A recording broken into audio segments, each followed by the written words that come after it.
ከ83 ሚሊዮን ብር በላይ በሆነ ወጪ የተገነባው የሚዛን አማን ከተማ ዘመናዊ የህዝብ ትራንስፖርት መናኸሪያ ተመረቀ። በሚዛን አማን ከተማ ከ83 ሚሊዮን ብር በላይ በሆነ ወጪ የተገነባው ዘመናዊ የህዝብ ትራንስፖርት አገልግሎት መስጫ መናኸሪያ ተመርቆ ለአገልግሎትም ክፍት ተደርጓል። በምረቃው ስነ ስርዓት ላይም የደቡብ ምዕራብ ኢትዮጵያ ህዝቦች ክልላዊ መንግስት ርዕሰ መስተዳድር ዶክተር ነጋሽ ዋጌሾን ጨምሮ የክልሉ መንግስት ዋና ተጠሪ አቶ ፍቅሬ አማንና ሌሎች የክልል የዞን ከፍተኛ አመራሮች በተገኙበት የትራንስፖርት መስጫ መናኸሪያው ተመርቆ ለአገልግሎትም ክፍት ሆኗል።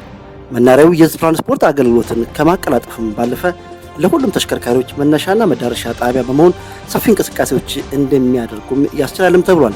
የመናኸሪያ መመረቅ የትራንስፖርት ዘርፍ ችግርን ከመፍታትም በላይ በአካባቢው ኢኮኖሚያዊ መነቃቃት በመፍጠርና ለበርካታ ወጣቶች የስራ እድል በመፍጠር ከፍተኛ አስተዋጽኦ እንደሚኖርም ተጠቁሟል ሲል የዘገበው የቤንች ሸኮ ቴሌቪዥን ነው።